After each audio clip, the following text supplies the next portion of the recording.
Well guys, we have a video finally worthy of widescreen, not my beloved 4:3 aspect ratio. And I've also upgraded my microscope a little bit for this, one increment at a time. PCBway wanted to sponsor another video, and I had initially thought that I would have to wait a little while until I had an idea, but then my friend, the same friend who employs me to fix his buildings sometimes and also lets me borrow a lot of expensive tools, he was like, well, I've been working on replicating my childhood dream model rocket that I never got in the 1960s, and there's this little reusable model rocket motor attachment that he was making, and he wondered if you don't have anything to print, how do you have PCBway print that in metal? And I wanted this to be a little bit new because last time we tried aluminium, and this time I wanted to try stainless steel. It was a little bit expensive, but I didn't order enough of these to make it really economical. I just ordered 2. I should have ordered probably 5 of these because the prices are about the same for 5 as it is for 1 or 2. But it ended up being okay because the stainless steel is a little bit too heavy. And by the time I got back and showed my friend, he was like, "Ooh, that's a little heavy." And he had already bought. He already has a bunch of aluminium ones coming on the way. So last time we got to experiment with their aluminium 3D printing, and this time we get to experiment with stainless steel and their resin print, because I threw this on there while I was at it. I didn't really think that this would add much to the shipping cost, but it kind of did. Oh well. Live and learn. I'm really excited for this because the stainless steel actually heat treats really well, and it also polishes and grinds really well, so I can do a full comparison on that.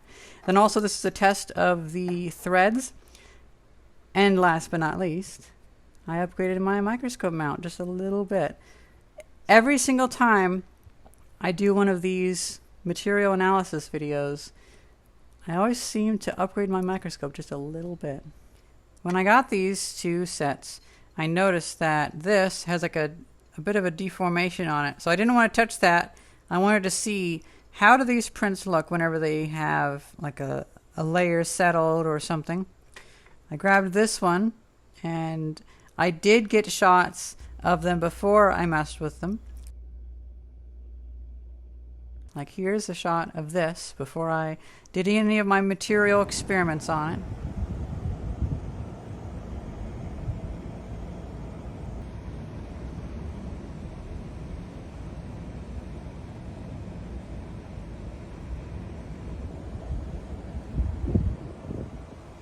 Now, I will say, you will notice that the design is a little bit different because when I first put his 3D model into the PCBway app, I noticed it was going to be quite expensive, and he was restricted on the thickness of the inside because that has to be the exact width of the rocket motor. But I told him to add all of these little openings here just to reduce the weight. And that's powder that you're not paying for, and that's 3D print you're not paying for. And now I also wish to say that this is a little tool that he made. So the idea is the base of the rocket sits here, and then you can reach into the rocket with this and take out or put in this ring so it holds the rocket motor in for the next launch. What's nice is PCBway has really exact tolerances, so he has his 3D printer dialed in and PCBway's is dialed in, so they both fit almost perfectly. It's kind of cool to see how well that carries over. My 3D printer is not dialed in this well.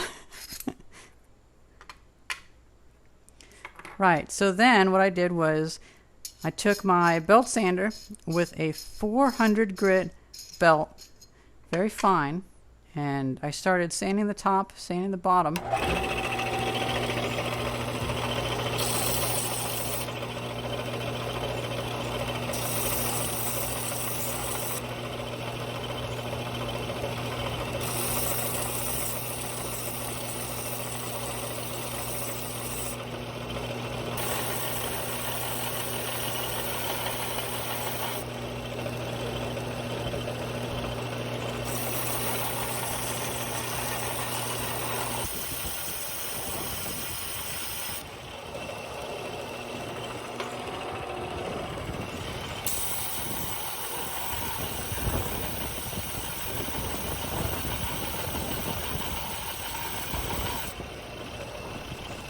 I got that down to a point that I was really happy with that.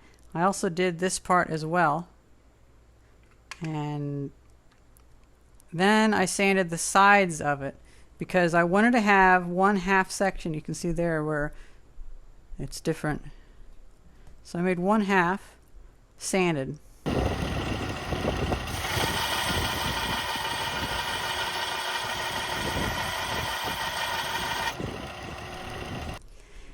Then as for a much trickier move, I sanded one half of the cone.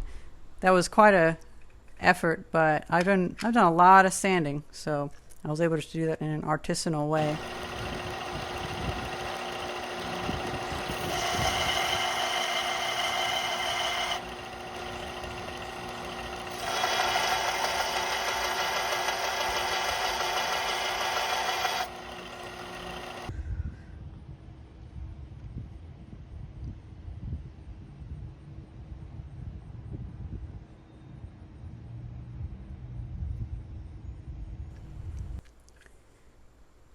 Then lastly, I sanded one half of these and ended up with a very beautiful effect on it.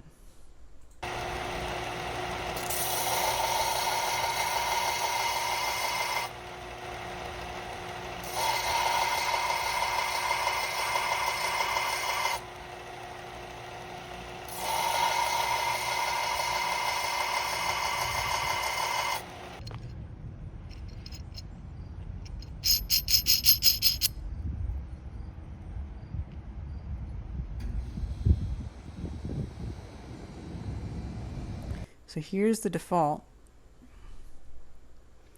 Here's the ground. You can see just a little bit of a difference on the tops of these. I will say though, you obviously notice a difference between this and what's in the older video clip because I took this and I wire wheeled it, which I believe the wire wheel is steel.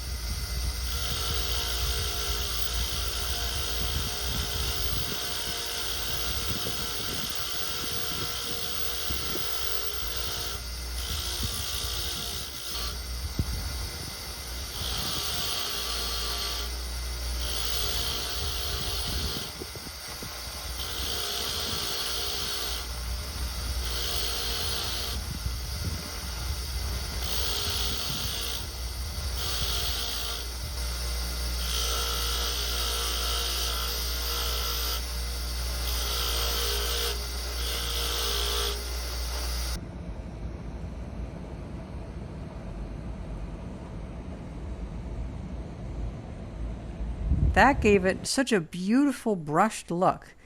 This is why I'm now thinking I want to use the PCBway stainless steel 3D printing for jewelry, because that coupled with the color changes are really beautiful. So I set this on a brick and I just started going around it with a torch.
I didn't expect that the material work that I did to the surface would change how it heat treated.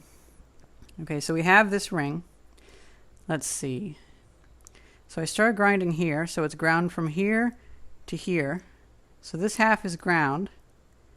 Then this half is polished with the wire wheel, and this half is plain, or this quarter at least.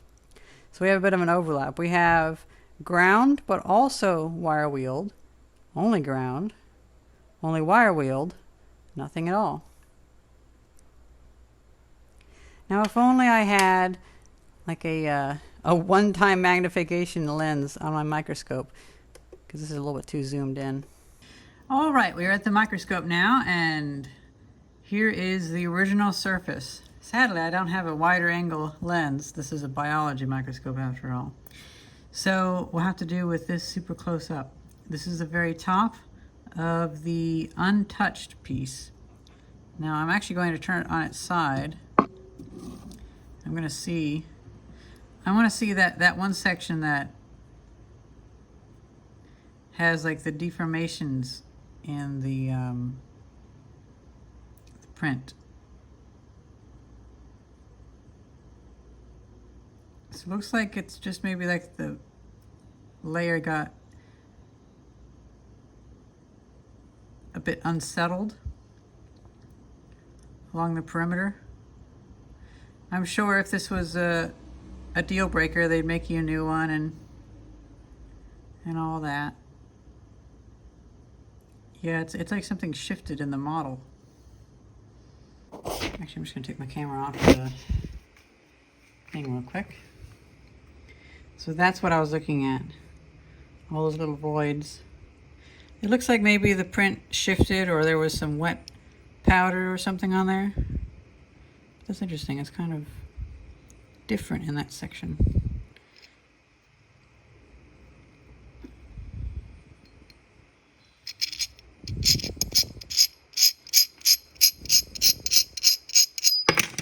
Okay.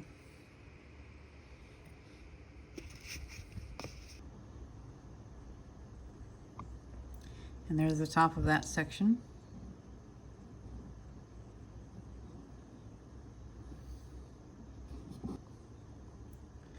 Now for our first comparison shot, I would like to take a look at these little flutes or chines.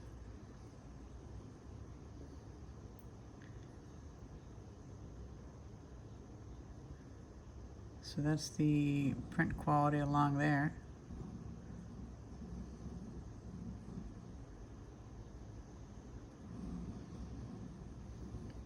And there's the threads. Now here's the one that I worked with. That's the ground side.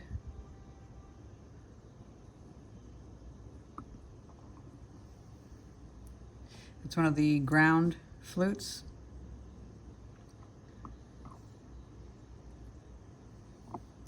And I'm going to rotate it to show one of the ones that was not ground but was polished with the wire wheel.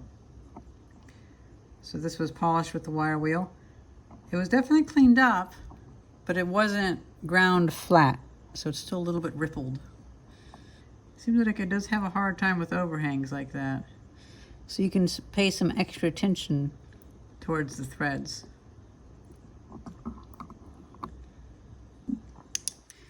Forgive me, I just realized my flashlight was dying.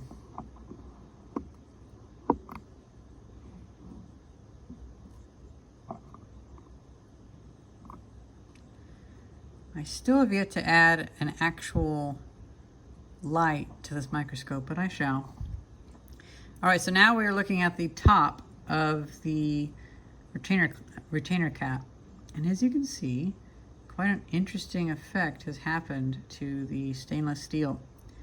You have these little bulges of heat treating or oxidation. Not heat treating, but yeah.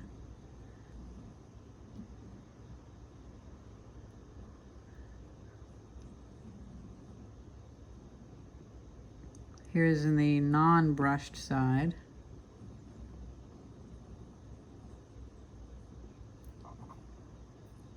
I'm going to try a 10-time lens.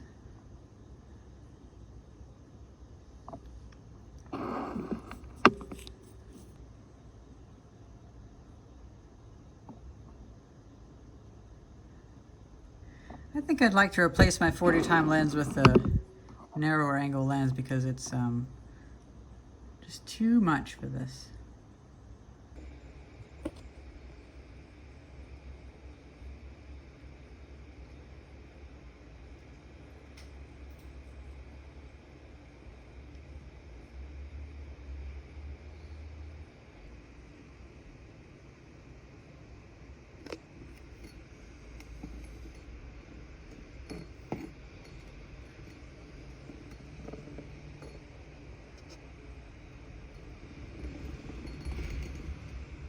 All right, now we are looking at the 45-degree angle bevel that I wire brushed. And that looks really, really good. It's hard to hold it at a 45-degree angle, but oh well. This is the ground but not brushed side.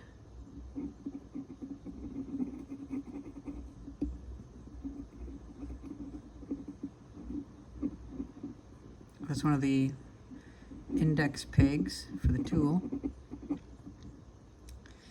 Now we've gone into the brushed side. Yeah, brushed.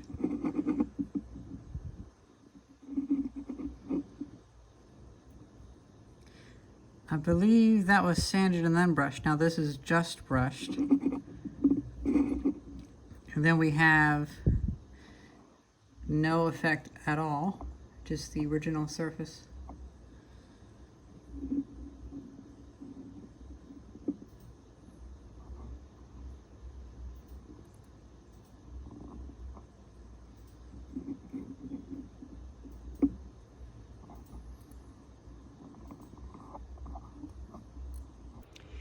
And that's only half the show because we also have this, the 3D printed wood whaler mask.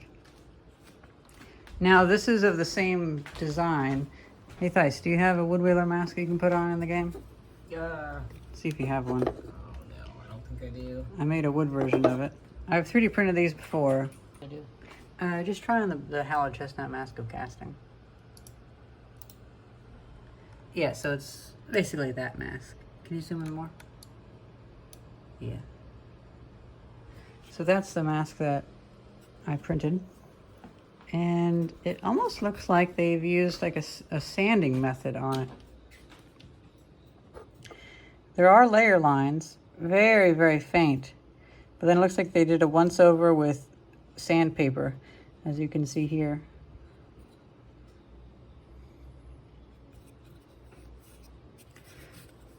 Let's test the strength. Okay. Better than the average resin print I would expect. Oh, wait a minute. I think that was just a scuff mark. It almost looked like a fracture, but it's not. Yeah, it's just a scuff mark.